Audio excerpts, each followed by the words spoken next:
Hola, chicas. Welcome to Encuentras Your Voice podcast, showcasing Latinas as they share their journey from ancestry to authenticity, discovering that aha moment of self-love in the cultura.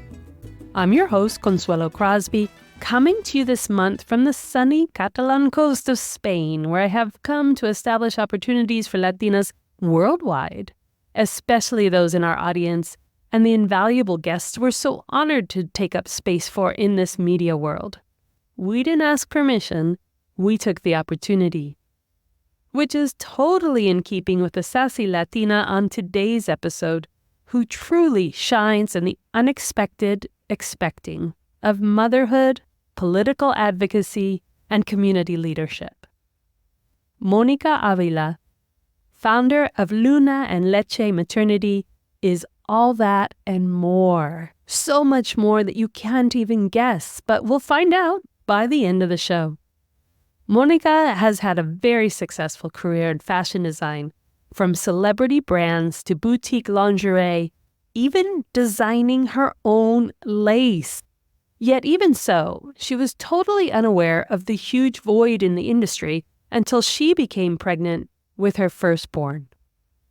Seeking designs both for pregnancy and breastfeeding that would make her feel like the queen she is, left her feeling empty-handed, frustrated, and ultimately determined to take charge and make change. Everything from maternity and postpartum designs for today's mama to political advocate for mothers and families in the Central Valley of California. Mónica is a visionary who sees what's lacking in society for the comunidad, especially from her own personal experiences. Her empathetic intelligence quickly goes to work creating the solution, not just for herself, but for the mamas around her, knowing that she never wants them to experience what she's gone through. She is the ultimate community leader, which is what led her to Washington, D.C. with Mom Rising, a multicultural group acting on the most critical issues facing women, mothers, and families, where she spoke to congressmen about the horrible situation of childcare, or lack thereof, the expense, and the lack of tax benefits in the Central Valley. There is nothing Mónica can't do. So take those goosebumps she dishes out in the very few seconds of this episode and lean into the power of love, empathy, and business savvy that Mónica offers in today's episode.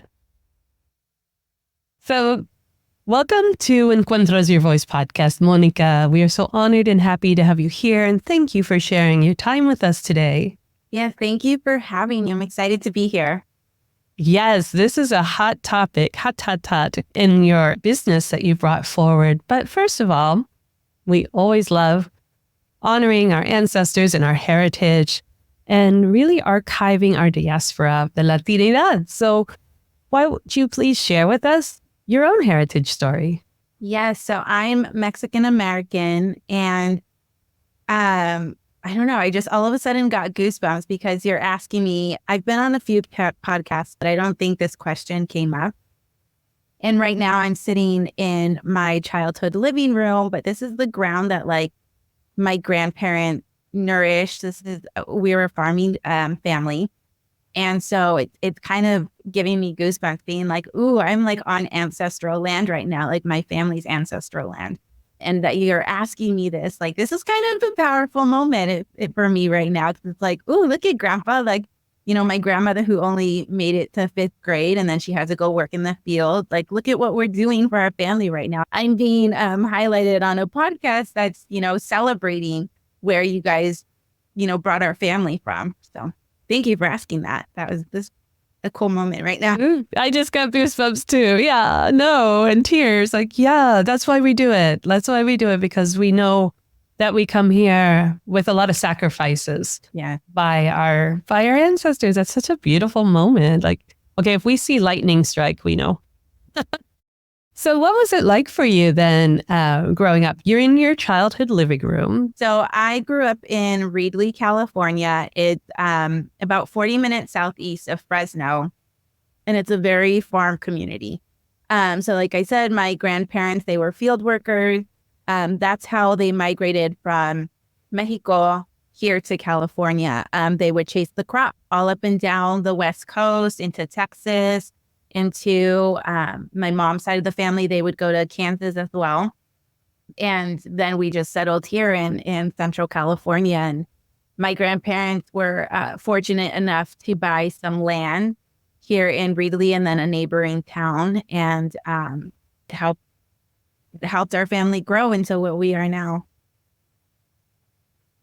Generations in. Yeah. Everyone stayed. Yeah. Oh, that's beautiful. I love it. So you were always deep in your cultura, always bringing it present. Did you ever feel a moment where you were divided because growing up in the American system, what was that like? Yeah, definitely. And I recently had a conversation regarding this too. It's like that whole Selena moment where she says like, you're never Mexican enough, you're never American enough. Even so. Yeah. And so here in the Central Valley, my dad chose not to teach me Spanish for whatever reason.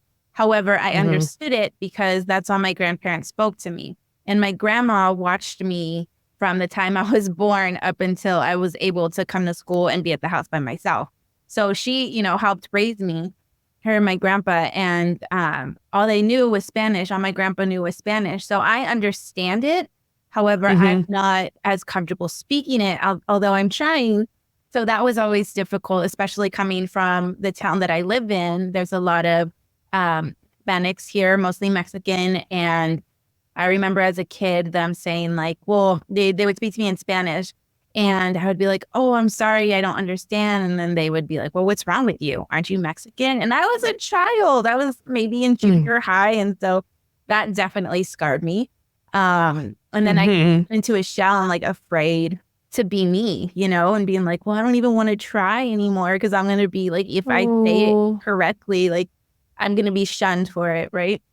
And then I grew up.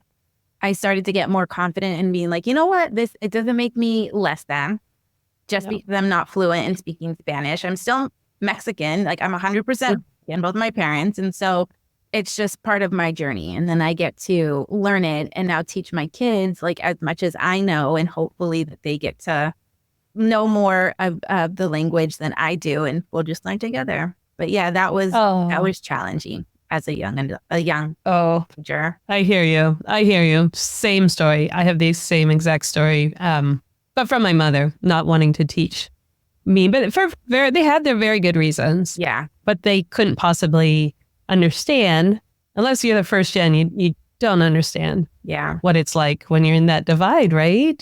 We have to have gratitude for what they accomplished and provided for us to be here. I love it. Yes. So then, what was it like for you moving into a professional world? Did you have sights with your growing up kind of on this, I don't know who I am identity? Did you set your sights for yourself in a professional career more aligned with the American system? I feel like, the answer is yes, because I was always told, get an education, you'll do really well, and then you'll get a good job that you'll stay there. And that traditional route.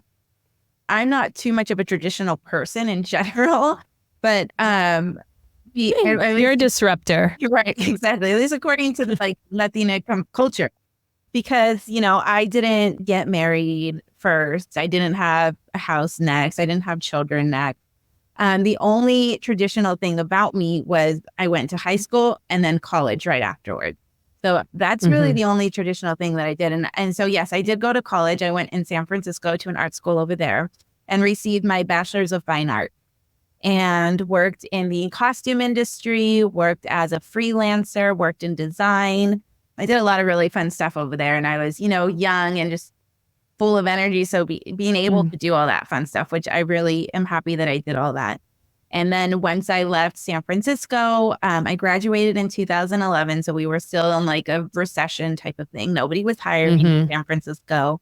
And so I was tired of working like 5 different jobs at one point just to pay my rent.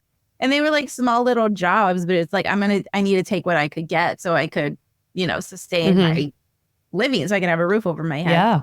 And I had a tiny little apartment even right outside of San Francisco in Daly City. I'm like, this is crazy. Like, I'm exhausted. Like, I have stuff everywhere because I'm working with a bunch of different companies. So I decided to move to Los Angeles.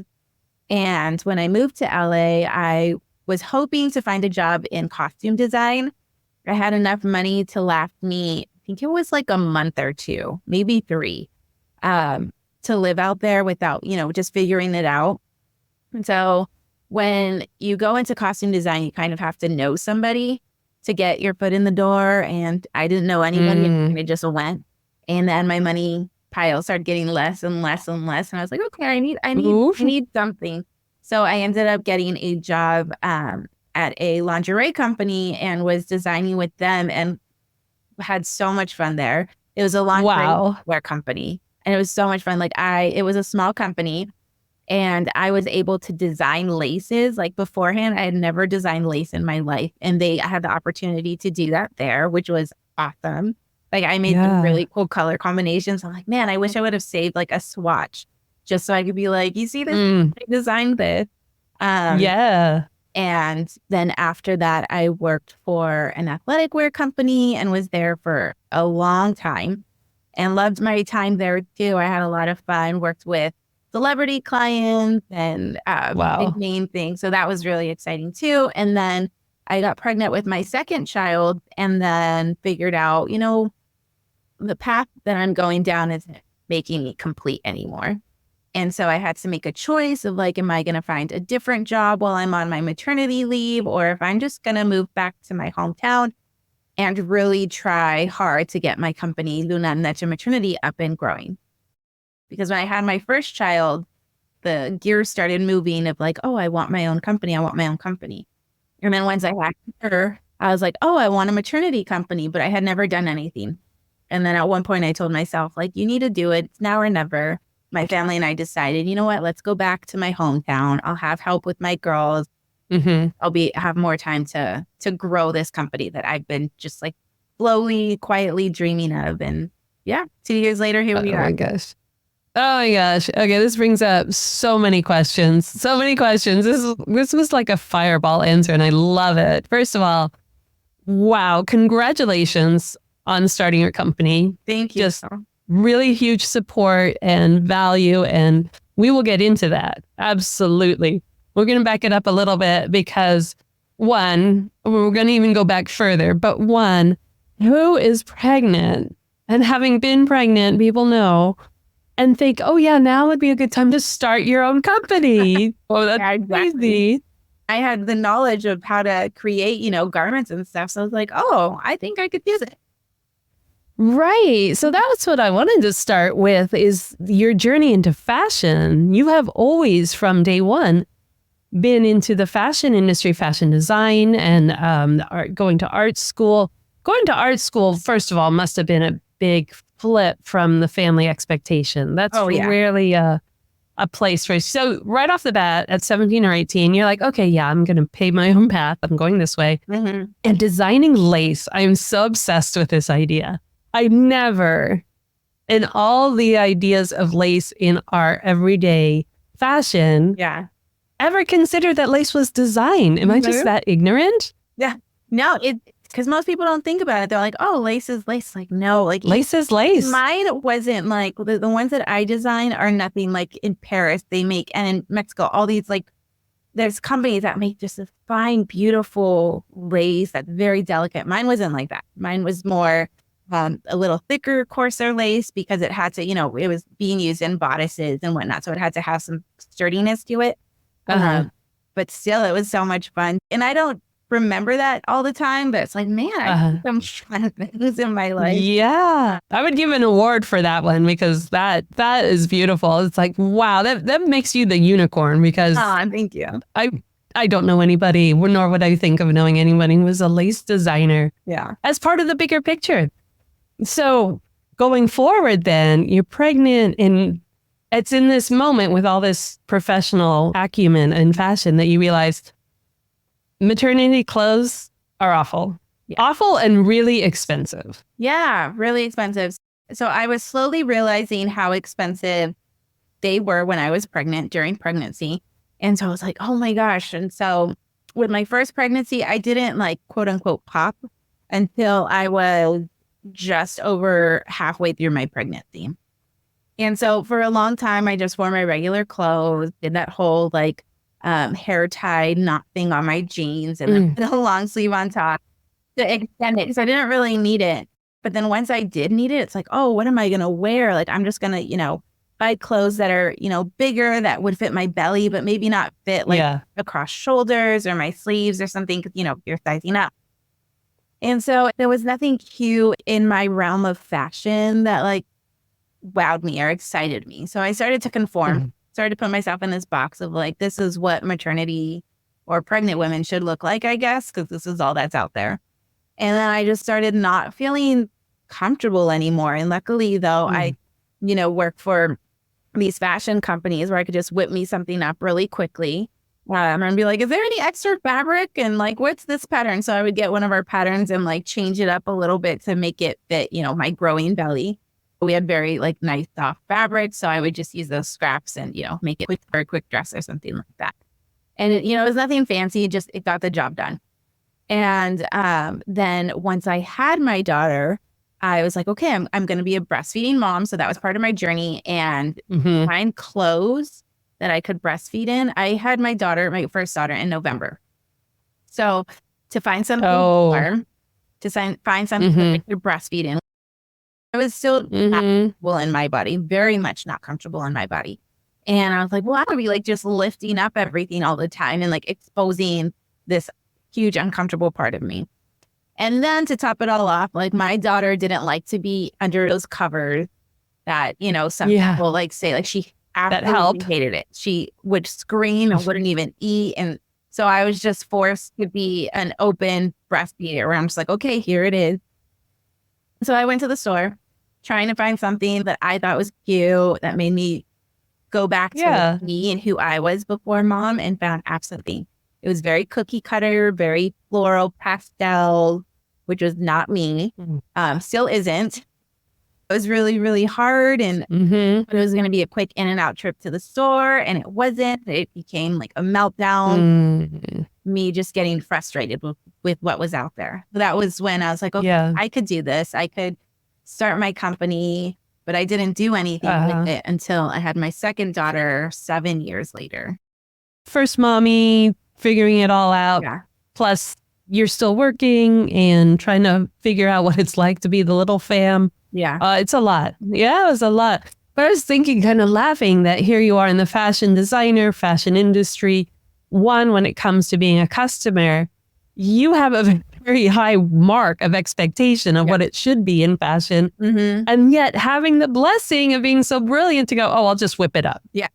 I'll just make what I want. I'm like, oh, if we all had that kind of talent to just get what we want when we don't find it ourselves, like in anything in the world. I love it. Very lucky with it. Yeah. Yes. So when it comes to what's out there now, because there used to, at least maybe 10 years ago, I don't know how far back, there used to be a very prominent maternity wear industry, like separate stores, separate brands that were all just maternity to help the women through whatever they needed, even formals, right? But today, those are all gone. Yeah, I don't even see them. And so is it because of also the fashion, the post-COVID fashion of more freeform clothing lines, more unstructured clothing lines that do women go to that for the maternity wear, or where are they going now? Yeah. So I see a lot of people just sizing up still and trying to fit their body, their pregnancy, their postpartum body in clothes that already exist that maybe are that more their style. There are some brands that do cater to maternity, but they're very expensive. Which, I mean, when I was pregnant, I couldn't see myself spending like $200 on a top because that was... They're that expensive? There's, a couple brands that could get that expensive that are like specifically maternity. And I'm like, I can't fathom that. Like, I'm going to need diapers soon. I'm going to have some big grown-up bills coming up soon. Like I can't do that. And then even now the maternity industry is evolving, but slowly. And if you look at what they were providing versus now, which is Rihanna created a whole shift in the maternity industry because she was very open and unapologetic about her bump and wanting to highlight it. And now people are wanting that themselves. They're wanting to do like crop tops and like separate pieces to show off their cute little bump and wearing like form-fitting dresses and stuff with like more style. So Luna and Leche Maternity, your business, first of all, you've talked about the expense of other brands that didn't fit your mindset. The style did not fit your mindset. And from a fashion designer's point of view, it probably goes further into the niche of materials, the chain of supply or the sustainability. When you started, was this all coming together? You had thought about all these little pieces over the 7 years and thinking, okay, when I launch my business, I want to make sure, fill in the blank. Yeah. So initially, I had wanted it to be 100% my design. I had wanted to source every material because that was important to me. Your body's stretching, your body's uncomfortable. You want very good quality material, right up against your skin. So, and I still want that. I still want that to be my goal. But then I realized how expensive that was going to be and realizing I didn't have that much backing. This is a bootstrap business, so I don't have any investors or anything of that sort. So I had to shift my mind a little bit, be like, okay, this is what I want. This is the end goal of it's going to be 100% my designs one day, and I'll get to source all the materials. I'm not at that point yet. So how do I mold my business, still have those values, but in a more cost-friendly way that I could, bite off right now? So it took me a while to figure that out and to figure that like middle ground. I still am very aware of like the fabrics that I'm choosing. I don't want, a pregnant mom to be in synthetic fabrics or anything like that because, they hold in a lot of heat and they're sticky. And when you're uncomfortable already, like that's the last thing you want. And like our body, we have a few bodycon items. And those I have actually made myself. I've made the pattern myself, cut, source the fabric. If I'm going to create something that's more bodycon, I want to make 100% sure that, it's going to be comfortable. The elastic's going to be a soft elastic. And the only way for me to control that right now is for me to do it myself. So there are a few pieces that are 100% my pieces, like how I envision my brand to be in the future. But then there are a few pieces where I have to shift things a little bit, where it's not 100%, me making it from scratch. I kind of have to outsource a little and then readjust, take it apart, readjust some stuff, and then put it back together. So it's still your signature. Yeah. It just has a little support along the process. Yeah, exactly. Oh, I love it. Yeah, no, so invaluable. This is so precious. I love the ideal of already having a vision for yourself, given, like I said, your entire illustrious career in it. You're doing a lot. You're a mom. You have 2 children. You have the business. You're in the family with a partner. You're doing a lot already. And you have such grace in accepting the process. Yeah. Like you're not pushing yourself to succeed right away. What gives you that grace in patience? I've worked for several companies and I've been in companies where they've tried to push it and it wasn't a smooth process all the time. And then I see the other end where it's the company's like, okay, we're going to start small, then we're going to buy another brand and we're going to go with that. And so they slowly grew.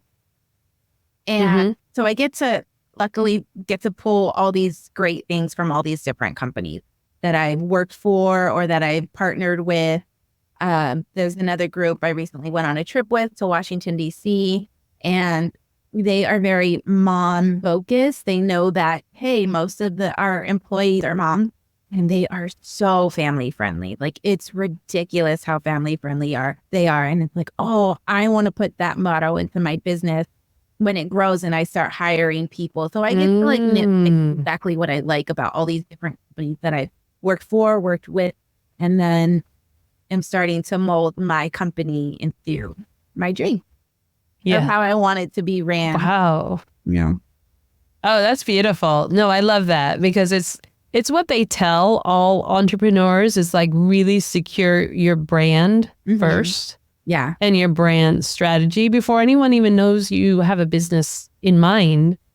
And you've done that. You've done that 1,000% because I would have never thought so much of it being the business organization and the business system itself. But you thoroughly thought about that in advance. I love it. It's so in keeping with one, your own experience as a mom and how probably you've raising your own daughters and the involvement you have with their childhood and wanting that for your future employees when it comes to this bigger company, which we know is going to happen. But I want to take a minute because we intentionally set this recording to be post Washington, D.C., because this was a big event. What did you experience there? And what was the event itself? Yeah. So I went with an organization called Mom Rising, and they are a group of moms. They're all across the United States, but they connect with people of Congress, senators. We tell our stories as mothers, as entrepreneurs, as stay-at-home moms. We tell our stories, how our lives are going. Like, for instance, so we were heavy focused on the Child Care Act and funding of WIC. And I'm not sure if you knew this, but there was a chance of WIC being, the funding being cut. So then a good amount of people would have lost their benefits, those who rely on WIC. Oh my gosh. And the Child Care Act, so part of it is, more affordable child care for families.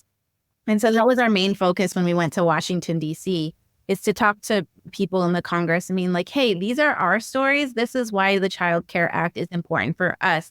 There was only 2 people from California, which is the state I'm from. I think we had 25 other states represented at that event. We were all there to talk to the people that were invited and say, this is why this is important for us. This is what we have to deal with. This is why we need childcare.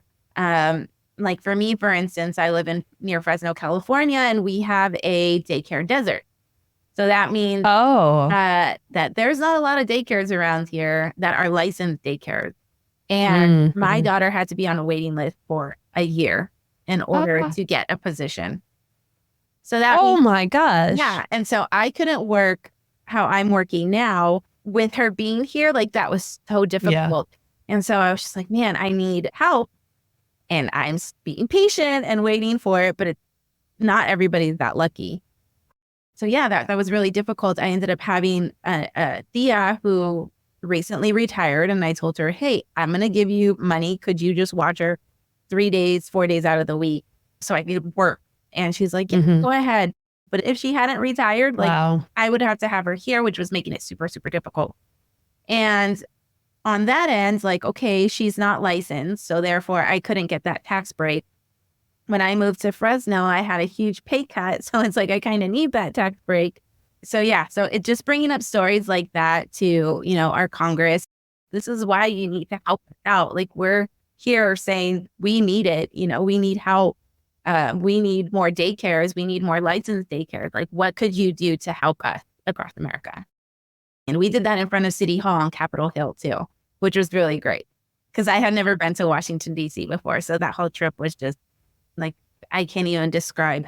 Like it hasn't fully sunk in how, but I just keep on saying like, oh, it was great. It was great. But it's like, man, I was walking on soil that made so much history. Like I went for a walk one night and I was like, holy cow, like Martin Luther King spoke here and like there was a march here and like, oh, just all this great stuff. And like, I was there like on the land that so much American history was made from.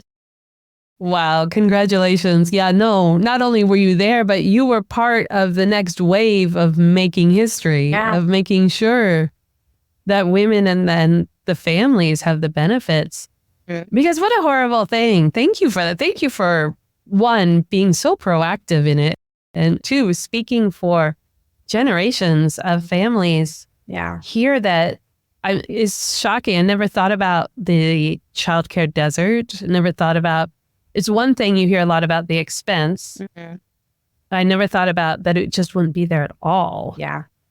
And what a horrible way to really be pregnant, especially with your firstborn and excited, and you have all this future vision. And the first thing you think of is, oh my God, childcare. Yeah. So expensive. Can we find it? What are we going to do? It's going to take a paycheck. Yeah. Like horrible situation that we're putting our little families in. Whoa. So the name again of the group that was... Yeah, it's Moms Rising. So you can find them at momsrising.org.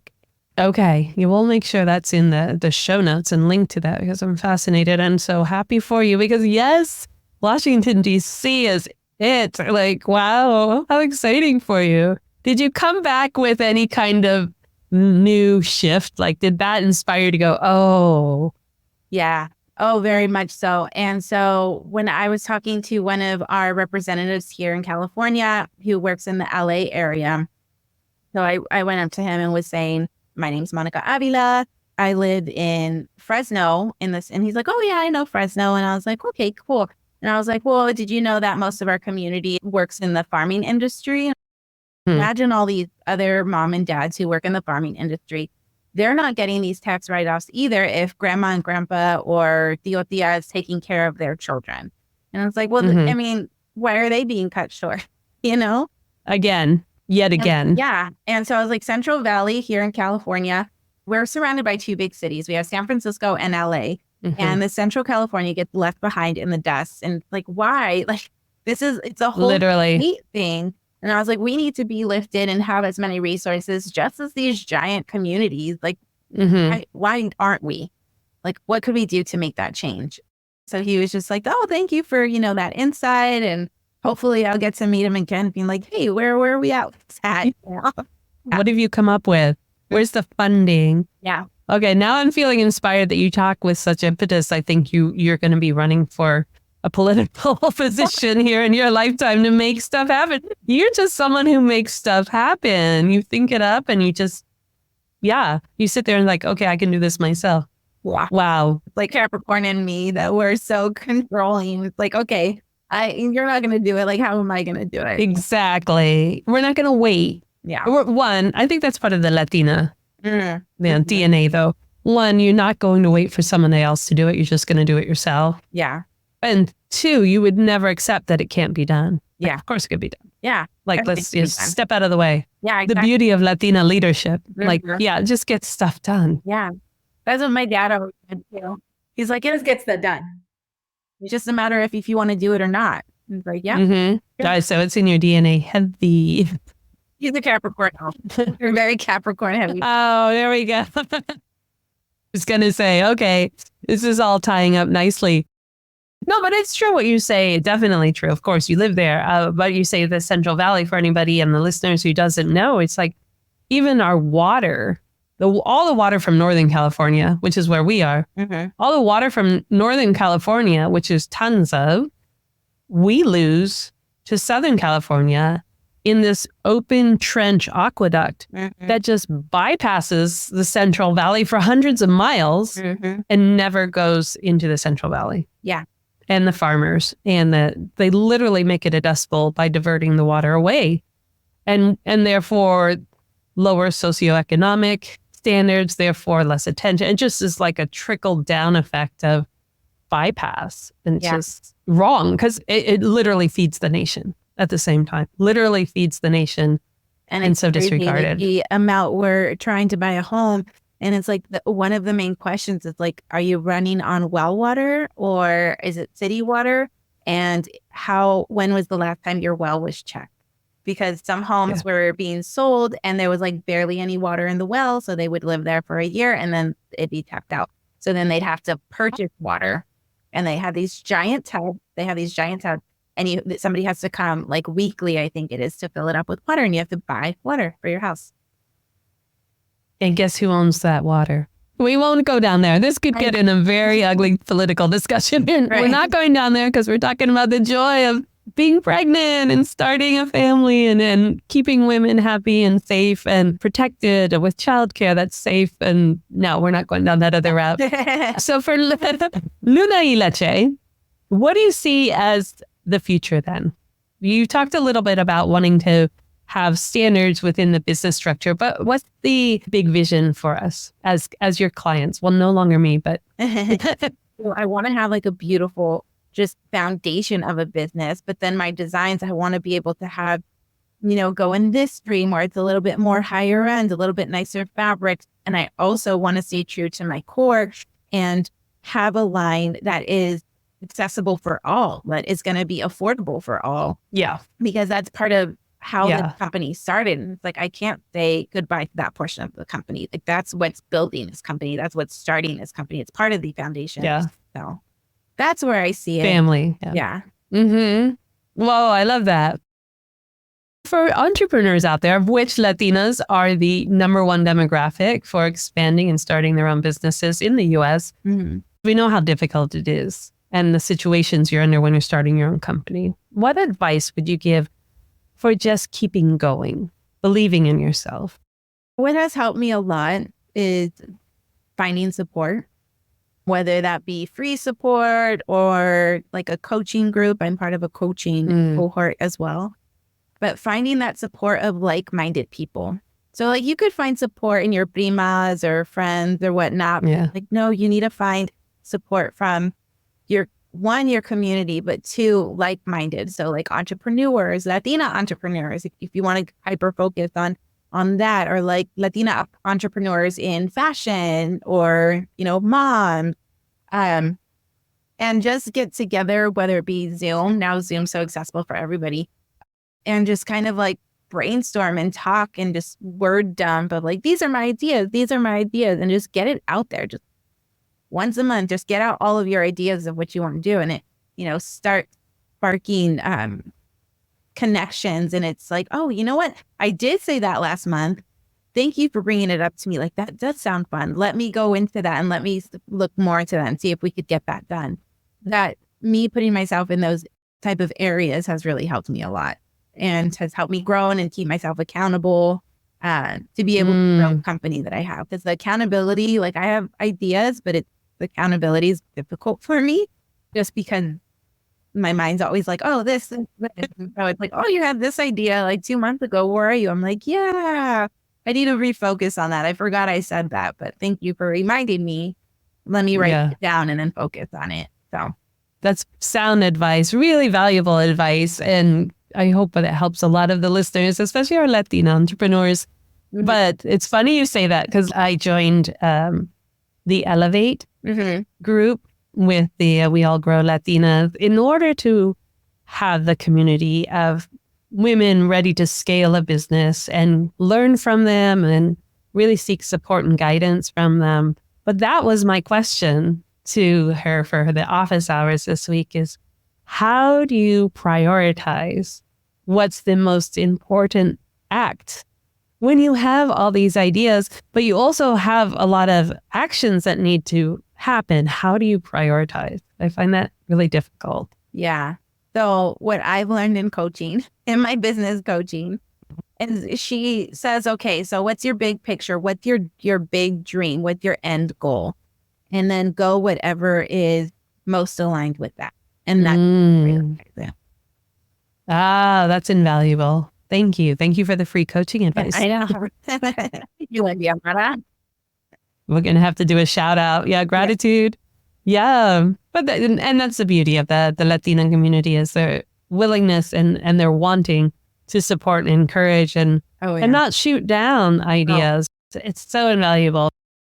Is there anything coming up that you'd like to share for the business? So this year, for the rest of the year, I'm trying really hard to do more in-person events. So I've done pop-up. However, I want to connect more one-on-one with my community. We're going to have our first in-person event. And it's just bringing new moms in the Central Valley together to maybe answer some questions that you might not feel comfortable answering. Because I know a lot of people, they want to know the nitty-gritty, but they are afraid to ask just because they think that judgment's going to happen. And it's like, well, no, we need to know like some of the stuff that's, not normally talked about. If you're interested in doing like an in-person type of event, if you're a new mom, expecting mom, if you're a breastfeeding mom, our newsletter would be a good place to go. And you just go to our website, lunaandleche.com, and then it pops up newsletter. And then I send out when we're having events where to register for all those fun things. And we're going to have my goal is to have them up and down throughout California by the end of 2024. That is my goal, to have at least one in the Central Valley, one in like Northern California, and one in Southern California. I think that's beautiful, because that is really what you bring forward the most is you love community. You love community. You understand the power of community, and as a Latina and the cultura, that's what it's all about. You want the personal relationship, especially over something so intimate and so invaluable. Definitely. For the families and the communities. Yeah. I think too, the reason why that is so important to me is because when I had my first daughter, I was the first one out of all my friends to have a kid.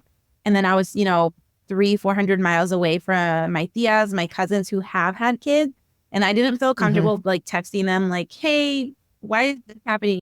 I wanted to be more one-on-one in person. And because I didn't have that type of community, I think I'm starting to make it.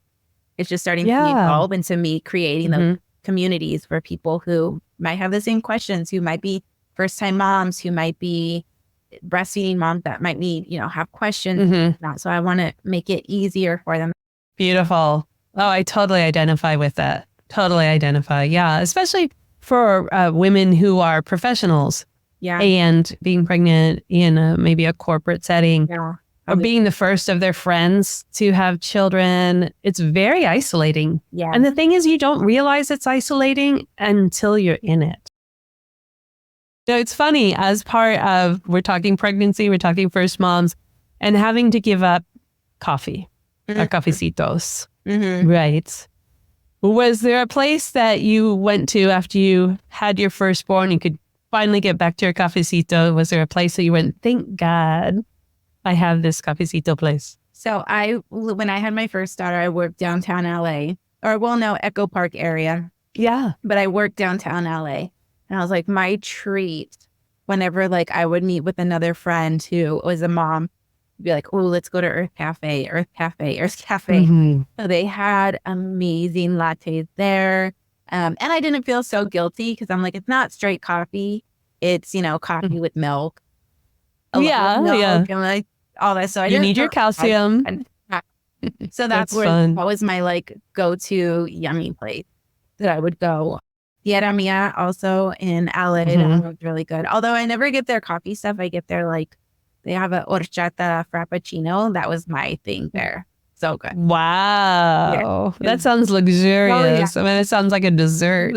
Yeah, it definitely was. So we have learned so much about you. We have learned so much that we had not even thought about. There are people doing all of this lace design. That's still going to stick with me. And going to DC, speaking on the behalf of women, what was something that we wouldn't expect of you, that we would never guess that you had done or loved? What would be something? Probably that I'm training to do a marathon. Wow, congratulations. Wow. Yeah. What inspired that? So I have always wanted to run a marathon at Mount Zion over in Utah. Oh. And it's beautiful because all the rocks are just, that red marbly color. And it's quite an intense marathon. So I started training before I had my oldest daughter. And so I ran my first half marathon downtown LA. We ran from downtown through Chinatown all the way up to Dodger Stadium. I got to run the bases of Dodger Stadium. And I even had my name on the Jumbotron that said, I was like, oh my God, this is amazing. It was such a great experience. And then then I was starting to continue my training for my full marathon. And then I became pregnant and I tried to do both and that was not going to happen. Yeah. And so then I became a mom and I became a mom of a second one and I had zero energy to do any of that. And then one day, it was my last birthday. I was like, you know what? I think I'm ready to try to do it again. I said, hopefully I'm going to work my butt off, but by my next birthday, so in 2025, I'm a January baby. So by 2025, I'm going to run my full marathon. I don't know where yet, but I know it's going to be a big awesome one. Because I'm like, I'm going to, pay more money to have it be like a big one where there's going to be stuff to do afterwards. Because this is a huge achievement of mine that I've been waiting for 9 years. My oldest is now 9 years old. And then eventually, even if I like walk the Mount Zion one, I'm okay with it. So like, I could say I did it, and I had already ran a full marathon. So it's just the view is what I want to experience, and being like kind of just testing my body surrounded by this gorgeous red rock, and just feeling like the energy of everybody like trying to achieve this goal. Just the thrill of it all. Yeah. The challenge, the experience. Yeah. Really taking in the moment. Yeah. Oh, that's so exciting. We want to see the design of the shirts for the tribe, Monica.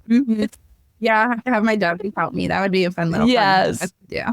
Yes. What color? What's the design? What's it going to say? Summing it all up, where can people reach out to you, Luna and Leche Maternity? Might it be your social media handles? How can they contact you? Why don't you provide that information? Yeah. So all my socials are Luna and that's spelled out A-N-D, Leche_maternity. So that's Instagram, Facebook, but I'm not really on Facebook much, and TikTok, Threads. And then for my website, it's lunaandleche.com. And then the and is spelled out. And then there you could sign up to my newsletter. So right when you get on the website, it pops up my newsletter. And so you can sign on there if you are interested in any event. Oh, thank you so much, Monica. What a joy. Your vivacity and energy and belief in yourself and the community just comes pouring out over the screen. I can't just wait for this episode to drop. And we will make sure that all of your contact info is in the show notes and with direct links to how to reach out to you and find Luna and Leche Maternity. What a beautiful time it has been with you. Thank you so, so much. Yeah, thank you for having me. It was fun. I had a great conversation. Monica Avila, mother, fashion designer, founder, and political advocate, ready to run 26.2 miles just to experience the thriving energy called life. Did you see any of that coming? I didn't count how many times I said wow in this episode, but I couldn't stop myself from being blown away by Monica's fiery determination to just make a better world for her comunidad, starting with the mamas and the little families. She gave some really powerful tips for all you entrepreneurs out there too, which is what we are picking up on for next week's Pod Club episode, our 15-minute highlight of the life lessons uncovered today.